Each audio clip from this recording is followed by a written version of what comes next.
Okay, welcome back to flair college. आज हम study करने वाले हैं ऑपरेटर्स एंड एक्सप्रेशंस को, जिसमें हम मुख्तलिफ टाइप्स ऑफ ऑपरेटर्स देखेंगे। फिर उसके बाद एक्सप्रेशंस क्या होते हैं उसके बारे में बात करेंगे। तो स्टार्ट करते हैं हम ऑपरेटर्स को। Operators are symbols that perform operations on variables and values. तो ऑपरेटर बेसिकली सिंबल्स हैं जो यूज होते हैं मुख्तलिफ ऑपरेशंस परफॉर्म करने के लिए। किसके ऊपर? वेरिएबल्स के ऊपर और वैल्यूज के ऊपर। ऑपरेटर आपने देखा होगा, मैथ में भी आपने इनसे काम है। जो प्लस हो गया ये भी हमारा ऑपरेटर है, ठीक है। उसका माइनस, मल्टीप्लिकेशन, ठीक है, डिवीजन, ये सारे के सारे बेसिकली क्या है? ऑपरेटर्स हैं। मुख्तलिफ किस्म के ऑपरेटर होते हैं जिसमें असाइनमेंट भी होते हैं, लॉजिकल भी होते हैं, ठीक है, और ये अर्थमेटिक भी होते हैं। उसके बारे में हम आगे बात करेंगे। तो फिलहाल हम ऑपरेटर्स की बात करें। अब यहाँ पे देखो 5 क्या है? एक वैल्यू है, और ठीक है ये 5 भी क्या है? ये दूसरी वैल्यू है। और इसके दरमियान में जो आपको प्लस का निशान नजर आ रहा है ना, ये बेसिकली हमारा क्या है? ऑपरेटर है, जिसका काम क्या है कि ये दोनों को प्लस करने का ऑपरेशन परफॉर्म करेगा, ठीक है। इसी तरह यहाँ पे ए क्या है? एक वेरिएबल है, ठीक है। यहाँ पे मैंने एक बॉक्स और बनाया हुआ है जिसमें हमने ए की वैल्यू स्टोर की हुई है, ठीक है। ए की वैल्यू यहाँ पे क्या है? 4 है, और बी की क्या है? 2 है। तो 4 प्लस 2 6। तो यहाँ पे जो हमारा ऑपरेशन परफॉर्म होगा वो प्लस का होगा, और आंसर क्या आएगा? 6 आएगा, ठीक है। इसी तरह ये एक और ऑपरेटर है, ये ग्रेटर देन का ऑपरेटर है। 8 ग्रेटर देन 5 आपने मैथ में देखा होगा। इसी तरह ए ग्रेटर देन बी। तो ये बेसिकली हमारे क्या है? ऑपरेटर्स बोलते हैं हम इनको कंप्यूटर में, ठीक है। तो अब हम डिस्कस करने वाले हैं अर्थमेटिक ऑपरेटर्स को, जो कि ऑपरेटर्स की एक टाइप है। अर्थमेटिक ऑपरेटर में हमारे बेसिक जितने भी मैथमेटिकल के ऑपरेशंस आते हैं वो इसी में आते हैं, जैसा कि एडिशन हो गया, सब्ट्रैक्शन, मल्टीप्लिकेशन, डिवीजन, मॉडुलस, एक्सपोनेंशन और फ्लोर डिवीजन, ठीक है। मैं एक एग्जांपल भी यहाँ पे जो आपकी बुक में दी हुई है उसको यहाँ पे लिख देता हूँ और आपको समझा देता हूँ कि ये किस तरह से वर्किंग हो रही है। तो सबसे पहले यहाँ पे दो वेरिएबल ले लिए, ए और बी नाम से, और उनके अंदर वैल्यू स्टोर करवा दी। ए की 10 है और बी की 3 है। उसके बाद प्रिंट फंक्शन का आपको पता है, जब भी हमें आउटपुट देखनी होती है तो हम प्रिंट फंक्शन का यूज करते हैं। तो यहाँ पे हमने प्रिंट फंक्शन का यूज किया, ठीक है। तो सबसे पहले यहाँ पे हमने प्रिंट किसको करवाया है? ए को। तो ए एक वेरिएबल है, यानी इसकी वैल्यू प्रिंट होगी, और ए की वैल्यू यहाँ पे क्या है? 10। तो देखो यहाँ पे 10 ही प्रिंट हुई, ठीक है। उसके बाद हमने कोमे से इसको अलग किया, और हमने सेकंड जो डबल कोटेशन के अंदर प्लस, आपको पता है डबल कोटेशन के अंदर जो लिखा होगा same as it is print हो जाता है। तो प्लस है तो देखो प्लस यहाँ पे प्रिंट हो गया। उसके बाद दोबारा हमने कोमे से इसको अलग कर दिया। जब भी आपने एक वेरिएबल को और डबल कोटेशन को एक प्रिंट फंक्शन के अंदर प्रिंट करवाना है, तो आपने इस तरह से कोमे से उसको अलग करते जाना है, ठीक है। तो देखो पहले ए की वैल्यू 10, उसके बाद कोमा, फिर डबल कोटेशन, फिर यहाँ पे प्लस प्रिंट हो गया, उसके बाद फिर कोमा, फिर आपने सेकंड वेरिएबल बी, और बी की वैल्यू क्या है? 3, और यहाँ पे देखो 3 यहाँ पे प्रिंट हो गई। फिर आपने क्या किया? कोमा डाला, फिर से अलग कर दिया। उस दफा डबल कोटेशन में इस दफा इक्वल का साइन, तो यहाँ पे देखो इक्वल का sign as it is print हो गया। उसके बाद फिर आपने कोमा डाला, उसके बाद ए प्लस बी। अब इन दोनों का आंसर, दोनों को प्लस किया जाएगा, तो 10 प्लस 3 कितना हो जाता है? 13। तो 13 देखो यहाँ पे प्रिंट हो गया, ठीक है। इसी तरह हमने मल्टीप्लिकेशन को प्रिंट करवाया, इसी तरह फिर सब्ट्रैक्शन को, फिर इसी तरह डिवीजन को। उसके बाद आता है हमारा फ्लोर डिवीजन। फ्लोर डिवीजन क्या करता है? अब देखो जब हमने इसको डिवाइड किया था ना 10/3, तो आंसर कुछ इस तरह से है 3.33। अब जब फ्लोर डिवीजन, जब हम इसको डिवाइड करेगी, करती ये भी डिवाइड है, लेकिन ये जब डिवाइड करती है तो जो अशारिया के बाद वाली वैल्यूज है उसको इग्नोर कर देता है, उससे पहले वाली जो वैल्यू है उसको आंसर कंसीडर करता है। उसके बाद आ जाता है हमारा मॉडुलस। मॉडुलस ऑपरेटर बेसिकली क्या करता है? ये भी डिवाइड ही करता है, लेकिन आंसर ये भी डिफरेंट को। अब देखो 7 को हम डिवाइड कर रहे हैं 2 से, तो 2 हमारा डिवाइजर होता है, ये हमारा डिवाइडेंड होता है। तो जब हम इसको डिवाइड करेंगे तो 2 3 क्या हो जाता है? हमारा 6 आ जाता है। तो जब इसको करते हैं तो रिमाइंडर क्या बचता है? 1। अब जब हम डिवाइड करते हैं ना, तो डिवाइड के लिए तो हमारा आंसर ये है, लेकिन जब हम इस ऑपरेटर का यूज करेंगे, मॉडुलस ऑपरेटर का, तो फिर ये जो रिमाइंडर होता है ना, इसको आंसर के तौर पे लेता है ये वाला, ठीक है। तो इसलिए इसका आंसर क्या है? 1 है, ठीक है। जब इसको डिवाइड करेंगे ना 10 को, तो करो 3 पे, तो कितना आएगा? 9। तो कितना बचा? 1। तो देखो यही 1 यहाँ पे आंसर है। उसके बाद आ जाता है हमारा एक्सपोनेंशन। एक्सपोनेंशन यानी पावर, जिस तरह हम मैथ में करते हैं ना 10 की पावर 3, तो मैथ में हम इसको कुछ इस तरह से लिखते होते हैं, डबल डाल के, डबल मल्टीप्लिकेशन का साइन डालना है, तो ये कुछ इस तरह से ही काम करेगा। तो मतलब 10 मल्टीप्लाई बाय 10 मल्टीप्लाई बाय 10, तो आंसर क्या आएगा हमारा 1000 आएगा, वही हमने यहाँ पे राइट डाउन किया हुआ है। उसके बाद आ जाता है हमारे कंपैरिजन ऑपरेटर। कंपैरिजन ऑपरेटर दो वैल्यूज को या फिर एक्सप्रेशन को कंपेयर करते हैं, किसकी बेस के ऊपर, उसके रिलेशनल लॉजिक के बेस के ऊपर। और जो उसका रिलेशनल लॉजिक है उनमें क्या आ जाता है हमारा इक्वालिटी आ जाता है, इनइक्वालिटी आ जाता है, ग्रेटर देन आ जाता है और लेस देन आ जाता है। ठीक है, और जब ये कंपेयर करता है ना, इसका आंसर दो ही सूरतों में आ सकता है, या तो वो आंसर ट्रू होगा या फिर फॉल्स होगा। ठीक है, अब जो आपकी बुक में एग्जांपल दी गई है मैं उसको यहाँ पे राइट डाउन कर लेता हूँ।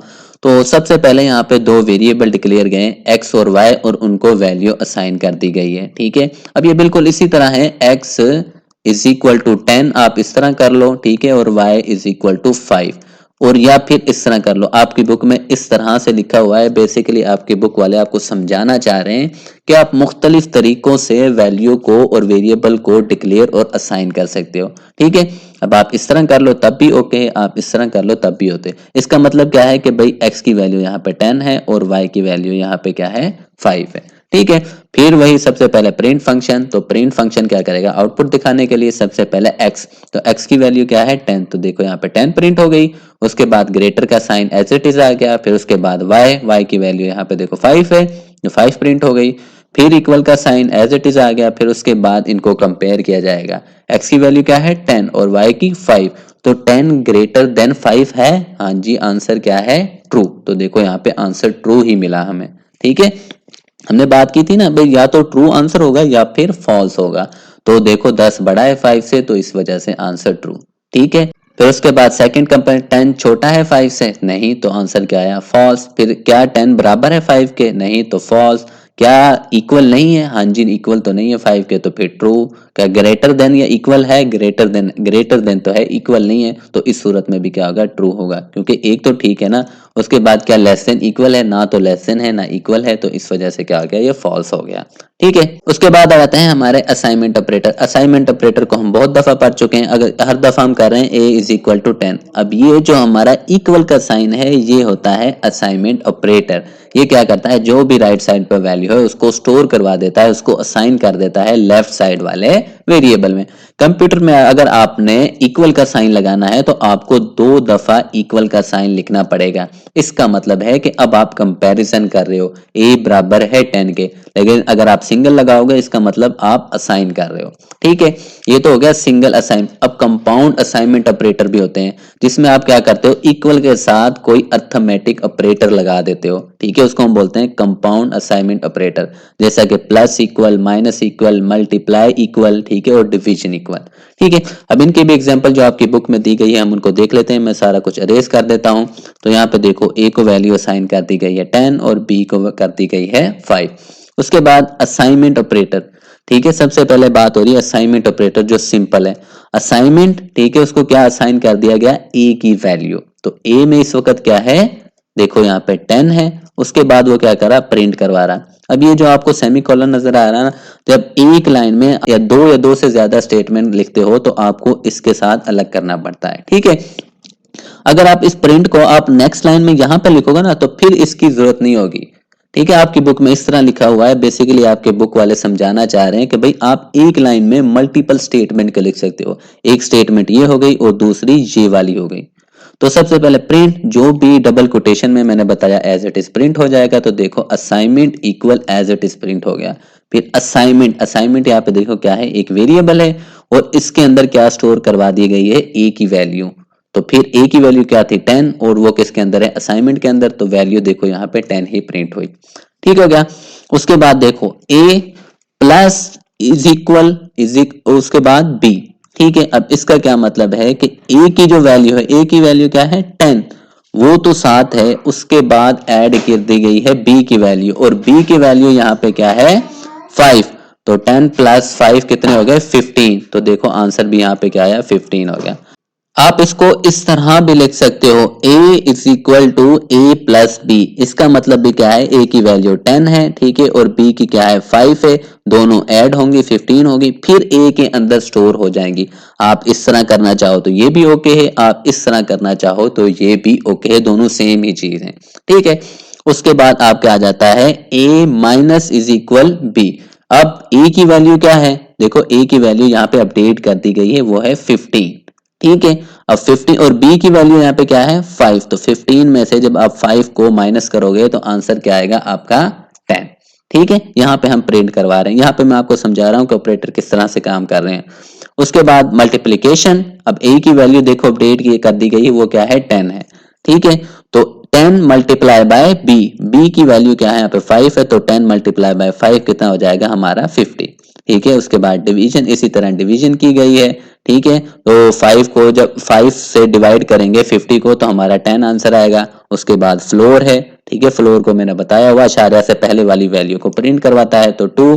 ठीक है, उसके बाद हमारा मॉडुलस ऑपरेटर है, मॉडुलस ऑपरेटर का मैंने बताया जो रिमाइंडर होता है उसको ये क्या कर देगा, आपको आंसर दे देगा।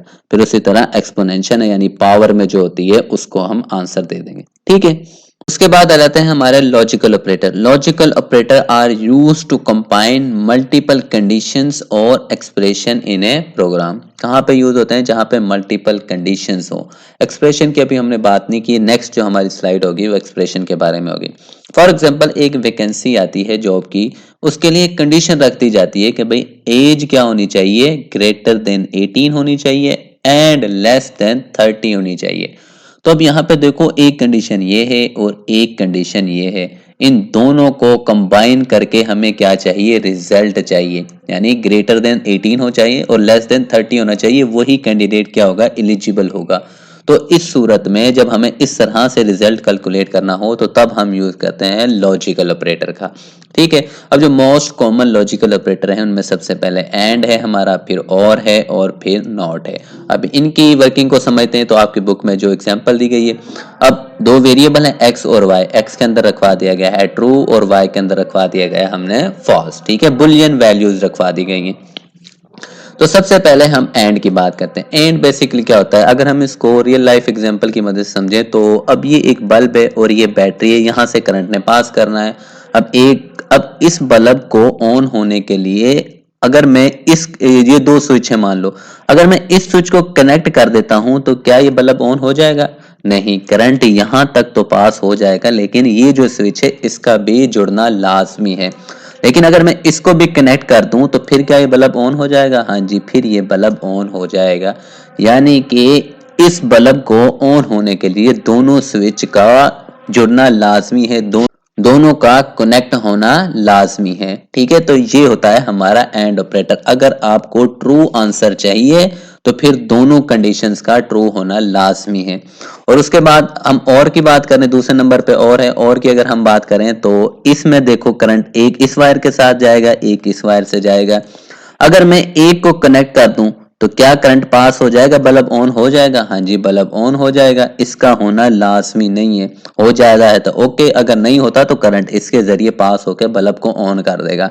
तो ये होता है बेसिकली हमारा और ऑपरेटर। दो में से एक कंडीशन भी ट्रू हो जाती है तो आंसर हमारा ट्रू आ जाएगा और के केस में। तीसरे नंबर पे आ जाता है हमारा नॉट। नॉट क्या करता है, अगर तो बल्ब यहाँ पे ऑन है तो ये क्या कर देता है ऑफ, अगर ऑफ है तो ऑन कर देता है, यानी ये उल्ट काम करता है, ट्रू को फॉल्स करता है और फॉल्स को ट्रू कर देता है। ठीक है, तो अब हम समझते हैं कि एग्जाम्पल में किस तरह से। तो यहाँ पे देखो हमने क्या बनाया, लॉजिकल एंड, लॉजिकल एंड की बात हो रही। एक्स में क्या है, ट्रू है और वाई में क्या है, फॉल्स है, तो आंसर इसका क्या आएगा, एक ट्रू है एक फॉल्स है, तो आंसर क्या आएगा, फॉल्स ही आएगा, क्योंकि दोनों का ट्रू होना लाजमी है। जिस तरह हमने अब बात की ना, दोनों का कनेक्ट होना लाजमी। अगर एक भी कनेक्ट नहीं होता, कनेक्ट नहीं होने का मतलब है अगर एक भी फॉल्स है तो आंसर फॉल्स आता है एंड के केस में। ठीक है, उसके बाद आ जाता है हमारा और क्या करेगा, देखो x की वैल्यू यहाँ पे क्या है, ट्रू है और y की क्या है यहाँ पे फॉल्स है, तो एक ट्रू हो गई। यहाँ पे स्विच के देखो एक का जुड़ना लाजमी है, एक भी जुड़ गया तो बल्ब ऑन हो जाएगा। यहाँ पे एक ट्रू हो गई तो आंसर क्या आएगा, ट्रू आएगा। तो देखो इसका पहले का फॉल्स था और इसका देखो ट्रू आ गया। ठीक है, उसके बाद हमारा आता है नॉट। नॉट क्या कर रहा है, x की वैल्यू के देखो ट्रू है, अगर हम उसको नॉट लगा देंगे, नॉट x कर दिया हमने, तो ये क्या कर देगा, ट्रू को फॉल्स कर देगा। तो देखो यहाँ पे आंसर इसका फॉल्स आ गया। ठीक है, ये प्रिंट किस तरह से हो रहा है ये मैंने आपको समझाया हुआ पहले। उसके बाद नॉट y, अब y की वैल्यू देखो यहाँ पे क्या है, फॉल्स है, आपने नॉट लगा दिया y के साथ, ये क्या कर देगा, फॉल्स को ट्रू कर देगा। तो ये देखो इसका आंसर ट्रू आ गया।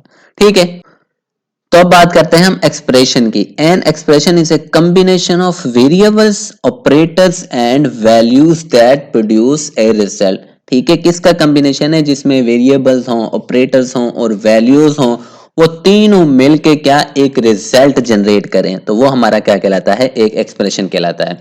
देखो यहाँ पे आपको 3+4 नजर आ रहा है, तो ये जहां पे ये 3 और 4 है, ये हमारे क्या कहलाते हैं? ऑपरेंड्स कहलाते होते हैं। ठीक है, और ये जो दरमियान में आपको नजर आ रहा है ना एक प्लस, ये हमारा कहलाता है ऑपरेटर, जो हम अर्थमेटिक ऑपरेटर पढ़ के भी आए। ठीक है, अब इस कंप्लीट को हम क्या बोलेंगे? इस कंप्लीट हमारा कहलाएगा। ठीक है, ये जो पूरा है, ये था 3 और 4 था ऑपरेंड्स और प्लस था यहाँ पे ऑपरेटर। जब हम इसको पूरे को पढ़ेंगे तो इसको हम बोलते हैं एक्सप्रेशन। तो ये बेसिकली हमारा कहलाता है एक्सप्रेशन। ठीक है, और इसी तरह यहाँ पे देखो 3+4, ये हमारा क्या है? ऑपरेंड्स है, ये भी ऑपरेंड्स है, उसके बाद 2 भी ऑपरेंड्स है, ये हमारा ऑपरेटर प्लस और मल्टीप्लिकेशन, और इस कंप्लीट को हम क्या बोलेंगे? एक्सप्रेशन बोलेंगे। ठीक है, आप यहाँ पे जो 4 लिखा हुआ है इसकी जगह पे आप कोई वेरिएबल ए भी डाल सकते हो। ठीक है, ए की कोई ना कोई वैल्यू होगी, वेरिएबल तो कोई ना कोई वैल्यू को स्टोर करने के लिए होता है ना, आप डाल दो तो वो भी कि देखो वेरिएबल भी आ सकता है, ऑपरेटर भी और वैल्यूज भी। तो तीनों चीजों की हमने बात कर ली, तो ये हमारा क्या कहलाता है? एक्सप्रेशन कहलाता है। ठीक है, आई होप आपको समझ आ गई होगी। कोई क्वेश्चन हो तो लाजमी पूछेगा, चैनल को लाजमी सब्सक्राइब कीजिएगा। ओके।